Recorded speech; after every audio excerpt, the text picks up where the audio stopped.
Halo teman-teman, selamat datang di channel ini. Hari ini kita akan membahas sebuah kabar yang cukup mengejutkan dari Timur Tengah. Bayangkan, seorang mantan menteri penting Israel ternyata berhasil diretas oleh peretas yang didukung oleh Iran. Ya, bukan orang biasa, melainkan Ayelet Shaked, mantan menteri kehakiman Israel. Kasus ini membuka mata dunia tentang betapa seriusnya perang siber yang sedang berlangsung antara Israel dan Iran. Menurut laporan N12 dan Sindonews, peretasan ini terjadi setelah beberapa kali percobaan. Para peretas akhirnya berhasil masuk ke ponsel pribadi Shaked setelah ia mengklik sebuah tautan jebakan. Begitu tautan itu diklik, para peretas langsung mendapatkan akses penuh, mulai dari data pribadi, percakapan, bahkan kemungkinan lokasi real-time. Shaked kemudian diberitahu oleh Badan Keamanan Israel, Shin Bet, bahwa serangan itu memang berasal dari Iran. Hal yang menarik adalah, Shaked sudah pernah diperingatkan sebelumnya oleh mantan kepala Shin Bet, Nadav Argaman, bahwa dirinya menjadi target utama operasi peretasan Iran. Namun ternyata, meski sudah waspada, jebakan itu tetap berhasil. Sejak berakhirnya perang 12 hari, Iran meningkatkan intensitas operasi sibernya terhadap Israel.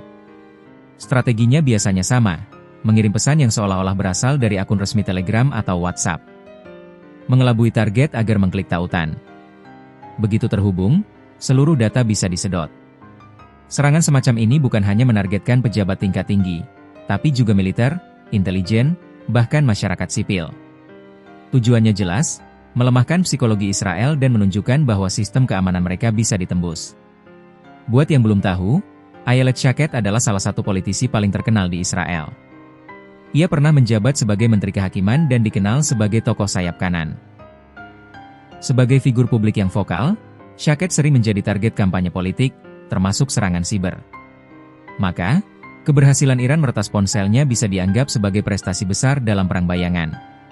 Setelah insiden ini, Shaked mengatakan bahwa masalah tersebut sedang ditangani pejabat keamanan.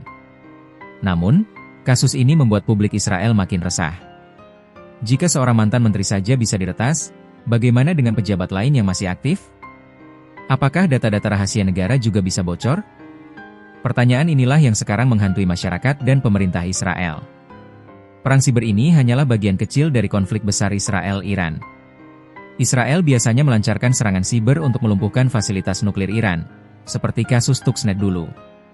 Sementara Iran menggunakan serangan siber untuk disrupsi psikologis dan politik, seperti meretas pejabat, menyebar disinformasi, dan memicu kepanikan publik. Peretasan terhadap Shaked bisa saja punya dampak domino. Iran ingin menunjukkan bahwa tidak ada pejabat Israel yang aman. Dan ini bisa meningkatkan ketegangan yang sudah panas di kawasan. Kasus ini menegaskan bahwa perang modern bukan hanya soal tank dan rudal, tapi juga klik tautan di ponsel. Iran dan Israel kini berhadapan di medan perang baru dunia maya. Siapa yang unggul di perang ini, bisa sangat menentukan arah konflik Timur Tengah ke depan. Pertanyaannya sekarang, apakah Israel akan membalas dengan operasi siber yang lebih besar? Atau justru insiden ini akan memicu konfrontasi baru di dunia nyata? Bagaimana menurut kalian? Apakah perang siber ini akan berakhir, atau justru semakin panas? Tulis pendapat kalian di kolom komentar. Jangan lupa like, share, dan subscribe supaya kalian gak ketinggalan pembahasan menarik berikutnya.